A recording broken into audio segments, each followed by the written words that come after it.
बहुत खुशी हुई है और भगवान से दुआ करती हूँ कि हमेशा आप लोग स्वस्थ रहे, मस्त रहे और कभी परेशानियों से त्रस्त रहे। यहाँ जो हम सभी बैठे हैं अलग अलग जगह, अलग अलग राज्य और अलग अलग परिवेश से आए हैं। हम सभी के अपनी अपनी जीवन यात्राएं हैं और अपनी अपनी कहानियां हैं और उन कहानियों के खट्टे मीठे यादें भी हैं। वही यादें हमारे अनुभवों का खजाना है और हम अपने आप को कभी कमजोर नहीं समझेंगे क्योंकि हमारे पास अनुभव का खजाना है। और इसी पर क्योंकि मैं कवित्री हूँ तो बोला दो हाथ जोड़ी सुनना पड़ेगा आपको। ये चेहरे की जो छुरियां हैं, ये चेहरे की जो छुरियां हैं, ये छुरियां नहीं है, हमारे अनुभवों की कसीदाकारी है, हमारे अनुभवों की कसीदाकारी है। चमक दमक के शोर में हम सब पे भारी हैं, हम सब पे भारी हैं। लेकिन हम सभी जानते हैं कि हम सभी जानते हैं कि बदलाव प्रकृति का नियम है। आधुनिक समय में हर क्षेत्र में बदलाव बड़ी तेजी से हो रहा है, लेकिन हमें मायूस होने की आवश्यकता नहीं है। मसीह कितना भी डेवलप करें, मानवीय करुणा, विवेक, सहानुभूति अपने अंदर की भावना नहीं ला सकते। इसीलिए हमें जो है अपने आत्मबल को बना के रखना है। अब हम समझ नहीं पाते हैं किस बदलाव को अच्छा करें या किस बदलाव को बुरा करें, कंफ्यूज हो गए पुराने नए को छोड़कर। लेकिन उसमें हम लोगों को अडिग रहना है, हम वरिष्ठ नागरिक को अडिग रहना है और जो सच है वो सच है, जो झूठ है वो झूठ है।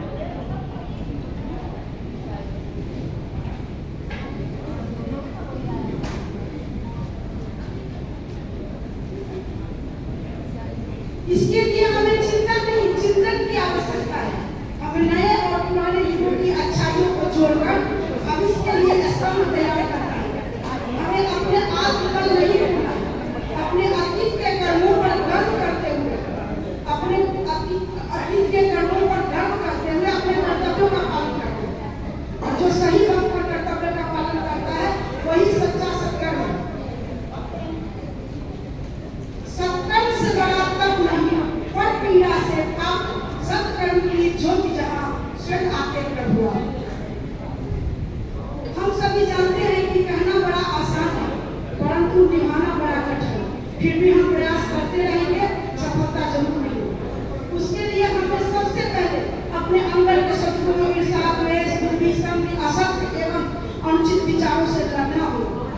सभी प्रयासों के बावजूद कोई यदि नहीं समझ रहा है, उल्टे हमारा ही आगमन हो रहा है, तो उसे नजरअंदाज कीजिए, अपना आत्मबल रखो। और अनिता दूसरा का ऐसे कुछ पत्तों के खड़खड़ाने से, कुछ पत्तों के खड़खड़ाने से पेड़ न गिरा करते हैं, शेर गिरने वाले कभी पेड़ न गिरा करते हैं। हमें गर्व है कि हम इस देश के निवासी हैं जहाँ पर स्वयं प्रभु विष्णु माता लक्ष्मी अपने जन्म स्थान पर चुने हैं। इस भारत भूमि को अपने जन्म स्थान के रूप में चुने हैं। हम कितने भाग्यशाली हैं। इस धरती पर बड़े बड़े महापुरुष जन्म लिए हैं जिन्होंने पूरे विश्व को राह दिखाया है, जैसे कि स्वामी विवेकानंद जी। 4 पंक्ति में जीवन का सब कुछ हमको बता दिए, विश्व को बता दिए।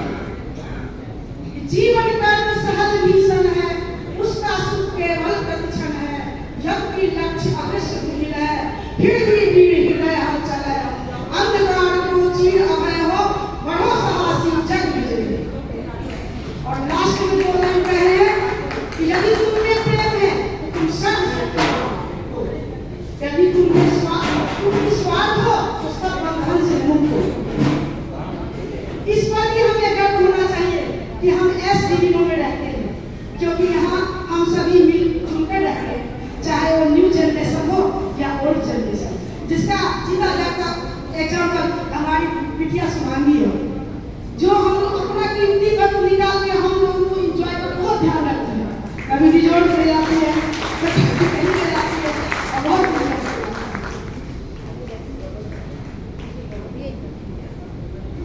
हम सभी बड़ी नागरिकों को भी आपस में स्नेह, सौहार्द और एकता की भावना के साथ मिलकर रहते हुए अपने जीवन के इस पड़ाव को सुखद बनाना है। बिना सहयोग के कोई नहीं रह सकता। कोई यदि मन में सोचे कि हम बहुत अमीर हैं, हमें सहयोग नहीं चाहिए, ये उनके मन का भूल है। क्योंकि बिना सहयोग के ब्रह्मांड ही नहीं टिका हुआ है, तो हम कैसे टिकेंगे? जैसे कि उदाहरण के लिए देखिए, पेड़ पौधा से हम ऑक्सीजन प्राप्त करते हैं अपना जीवन के लिए, लेकिन पेड़ पौधे भी तो हमसे कार्बन डाइऑक्साइड लेते हैं, वो भी तो हमारे बिना नहीं रह सकते। इसी तरह ओल्ड जनरेशन और न्यू जनरेशन हम एक दूसरे के पूरा हैं, इनके बिना हम नहीं रह सकते। कभी भी कोई पेड़ बिना जड़ के आसमान छुएगा क्या? नहीं छू सकता। इसीलिए हमें अपने आप पर विश्वास रखना है। हम बहुत कर्मठीन हैं, हमें कोई सुविधा नहीं थी पुराने समय में। हम अपने दादी, दादा, पापा, मम्मी सबको पाले। अब यदि देखिए कितने पेड़ पौधे हमारे पूर्वज दादा बाबा पेड़ पौधे लगा के गए, क्या वो फल खाने आते हैं? लेकिन वो भावी पीढ़ी के लिए दे गए। तो सत्कर्म वही है जो करके। और लास्ट में एक बार अपने भाषण को समाप्त करते हुए एक बार हमारे साथ श्रवण को, उम्र ढला तो क्या हुआ,